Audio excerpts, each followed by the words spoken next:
Kita nanti akan diadili sendiri-sendiri. Di hari akhirat nanti, kita tidak bisa lagi mengatakan, ya Allah, saya begini karena istriku, saya begini karena bapakku, saya begini karena suamiku. Tidak ada lagi. Dosa itu adalah tanggung jawab kita. Akan bersama kita di akhirat kalau kita tidak taubat. Kezaliman kepada sesama manusia tidak diampuni oleh Allah kalau orang yang kita zalimi di dunia tidak memaafkan kita.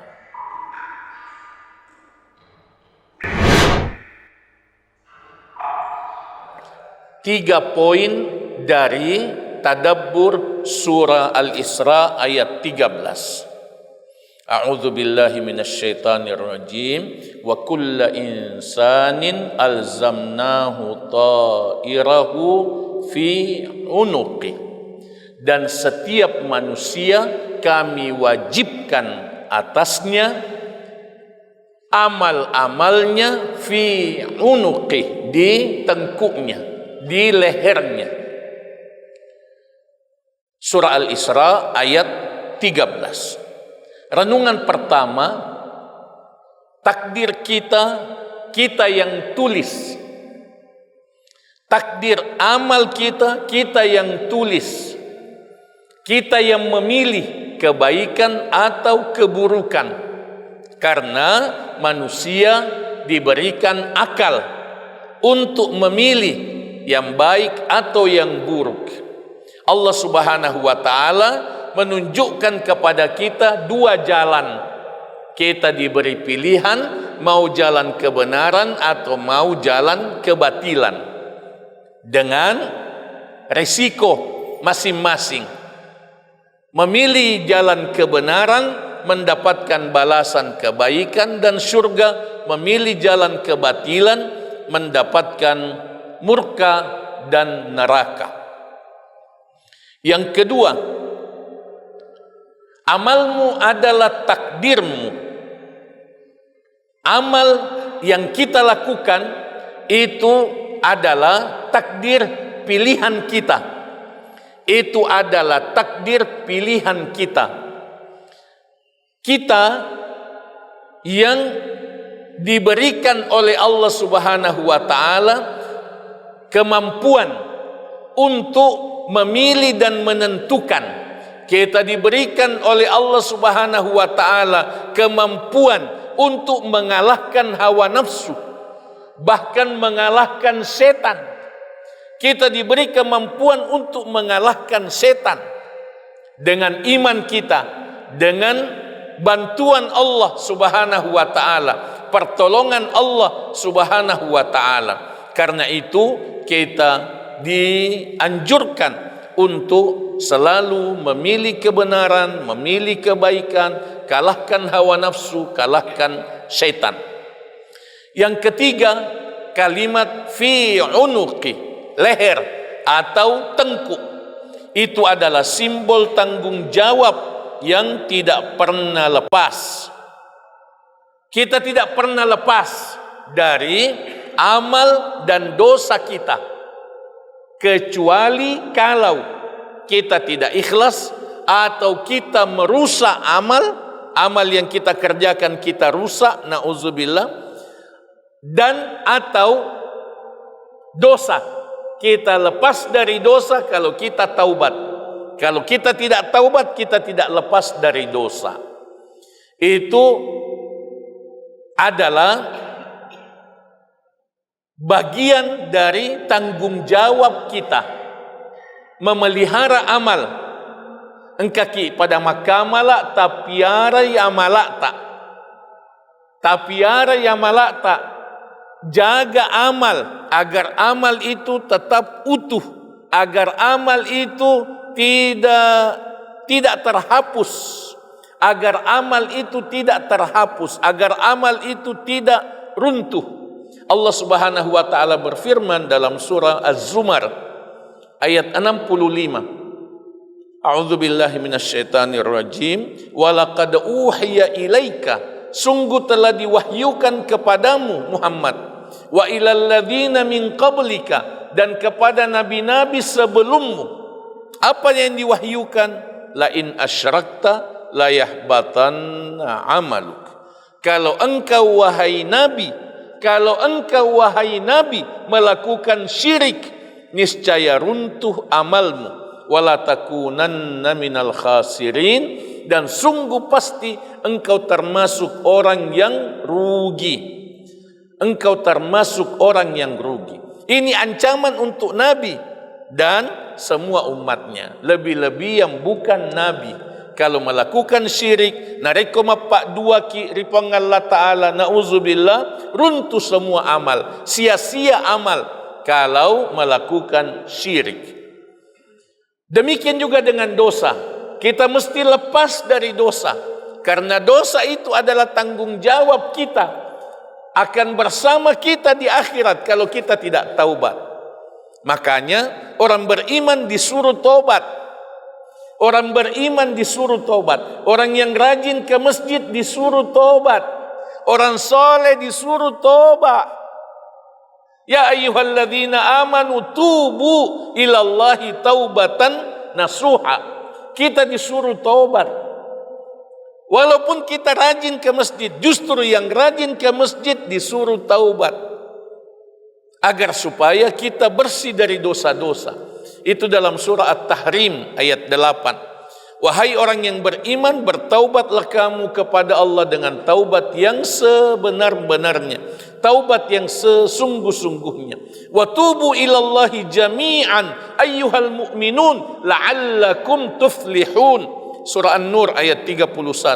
Bertaubatlah kamu semua, wahai orang-orang yang beriman, bertaubatlah kamu semua kepada Allah agar kamu beruntung, agar kamu bahagia, agar kamu selamat.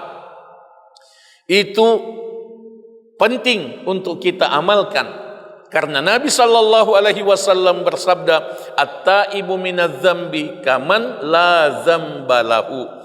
Orang yang taubat dari dosa seperti tidak ada dosanya, seperti tidak pernah berdosa. Yang penting untuk kita renungkan di sini adalah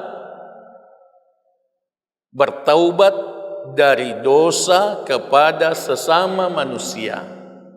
Karena Allah tidak mengampuni dosa kita kepada sesama manusia kalau sesama manusia tidak memaafkan kita. Kezaliman kepada sesama manusia tidak diampuni oleh Allah kalau orang yang kita zalimi di dunia tidak memaafkan kita. Karena itu, satu dari 4 syarat taubat adalah mengembalikan hak orang lain atau meminta halalnya. Syarat taubat ada 4. Al-iqla'u minadz-dzam, meninggalkan dosa. An-nadamu ala ma fat, menyesali dosa yang telah berlalu. Al-azmu ala adamil auda, berjanji tidak akan mengulangi dosa. Dan yang keempat, i'adatul huquqi li ashabiha, mengembalikan hak-hak sesama manusia, aw istihlaluha, atau meminta halalnya. Ini yang penting untuk kita lakukan. Oleh karena di hari akhirat nanti ada yang disebut oleh Nabi sallallahu alaihi wasallam sebagai al-muflis. Atadruna manil muflis? Sabda Nabi, tahukah kamu siapa orang yang rugi? Tahukah kamu siapa orang yang bangkrut? Orang yang bangkrut ialah al-muflisu min ummati, orang yang bangkrut dari umatku, man jaa yaumal qiyamah, yang datang pada hari kiamat, yang datang pada hari kiamat nanti bisalatin, dengan pahala salat, pahala puasa, pahala zakat, pahala yang sangat banyak. Wa qad daraba hadza wa syatama hadza wa akala mala hadza. Akan tetapi dalam waktu yang sama dia telah memukul ini, dia telah menghina ini, dia telah mengambil hartanya ini secara zalim. Fa'utiya hadza min hasanati wa hadza min hasanati wa hadza min hasanati. Dia dikasih pahalanya, ini dikasih pahalanya, ini dikasih pahalanya. Dibagi-bagi apalanna untuk orang yang pernah dizalimi waktu di dunia. Fa idza faniyat hasanatu, ketika pahalanya sudah habis, ketika pahalanya sudah habis, masih ada orang yang pernah dizalimi di dunia, pahalanya sudah habis, nauzubillah. Ada orang yang belum mendapatkan haknya, yang pernah diambil waktu di dunia. Dosa orang itu ditimpahkan kepadanya. Dosa orang yang pernah dizalimi itu dikurangi dosanya, dikasih kepada orang yang pernah menzaliminya. Faulqiya finnar, sesudah itu orang yang tadinya banyak amalnya ini dilemparkan masuk ke dalam api neraka. Nauzubillah. Ini yang dimaksud tanggung jawab. Kita hidup dengan bertanggung jawab. Kita beramal, jaga amal. Kita berdosa, taubat dari dosa. Kita salah sama orang lain, minta maaf. Kita sudah mengambil hartanya orang, kasih pulang. Sudah korupsi, kembalikan. Pernah bergibah, pernah menghina orang, minta maaf. Ini tanggung jawab. Jangan sampai kita merasa bangga dengan amal. Jangan sampai kita merasa bangga dengan dosa. Malu mengakui dosa, malu minta maaf. Itu tidak bertanggung jawab. Poin yang terakhir adalah poin yang keempat. Momen kesadaran yang menentukan. Ayat ini mendidik kita untuk memiliki rasa tanggung jawab yang besar. Jangan menunggu orang lain untuk membentuk takdir kita. Jangan menyalahkan keadaan. Jangan menggantungkan hidup kita pada kesalahan orang lain. Satu contoh. Kalau kita susah, galau, jangan salahkan orang lain. Nareko masusaki ajak tapasalai taulainge. Nasaba susata polei ridosata. Susata polei ridosata. Dosata nasabari natama susah. Penting. Jangan bilang saya susah karena istriku. Bagaimana saya bahagia? Istriku tidak membahagiakan saya. Istri bilang, bagaimana saya bahagia? Suamiku tidak membahagiakan saya. Tidak. Masing-masing membahagiakan dirinya dengan Allah tabaraka wa ta'ala. Masing-masing membahagiakan dirinya dengan mengamalkan perintah Allah, menjauhi larangan Allah. Ada orang tidak membahagiakan kita, itu ujian bagi kita. Pasangan tidak membahagiakan kita, itu ujian bagi kita. Sejauh mana kita bisa lulus? Kita mesti bahagia, walaupun kondisi, suasana, keadaan tidak membahagiakan. Kita mesti bahagia dengan ibadah kita. Kita mesti bahagia dengan munajat kita kepada Allah Subhanahu wa ta'ala. Walaupun sesama manusia tidak membahagiakan kita.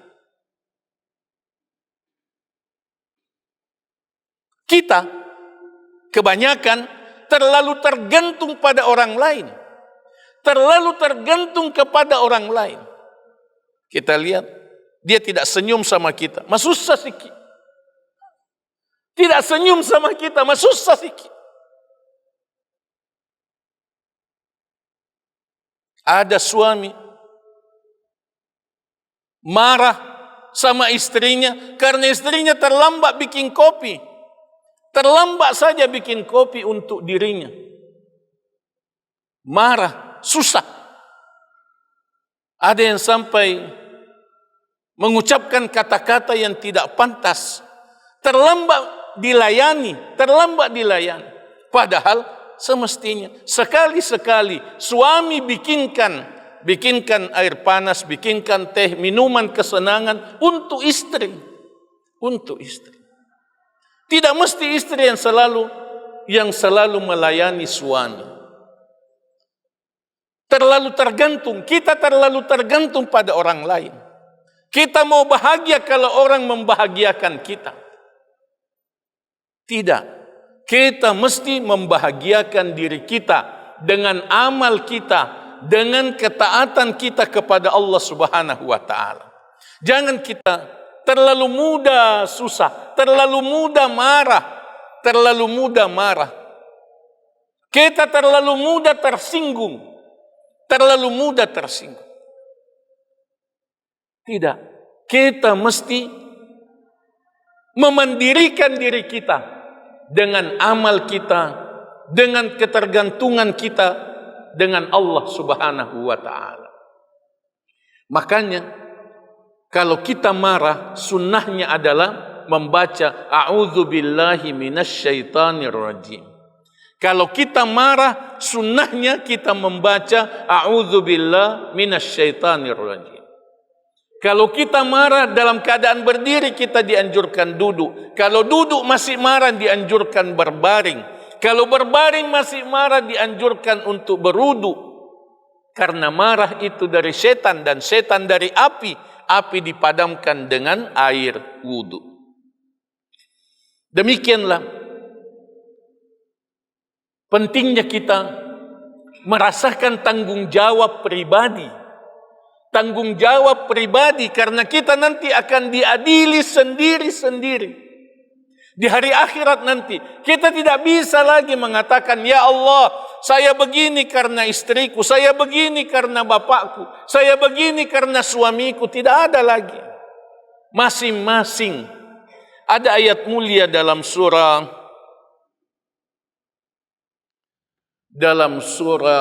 Al-Ahzab, ayat 67. Wa qalu Rabbana inna ata'na sadatana wa kubara'ana fa'adalluna sabila. Mereka penghuni neraka mengatakan, Rabbana, wahai Tuhan kami, inna ata'na sadatana wa kubara'ana. Ya Allah, kami ini di dunia hanya taat kepada pemimpin-pemimpin kami. Wa kubara'ana, dan pembesar-pembesar kami. Fa'adalluna sabila, lalu mereka menyesatkan kami dari jalan yang benar. Rabbana wa atihim di'faini minal azab. Rabbana atihim di'faini minal azab. Wahai Tuhan kami, timpakan kepada mereka 2 kali lipat dari azab. Wal'anhum la'nan kabira, dan laknatlah mereka dengan laknat yang besar. Tidak ada lagi tidak ada alasan di hadapan Allah. Tidak ada alasan yang diterima kalau sudah masuk neraka. Kita nafsi-nafsi, sendiri-sendiri, dihisap, diadili di padang mahsyar nanti, dan kita tidak bisa beralasan dengan orang lain. Penutup, ayat ini menanamkan dalam diri kita satu prinsip hidup.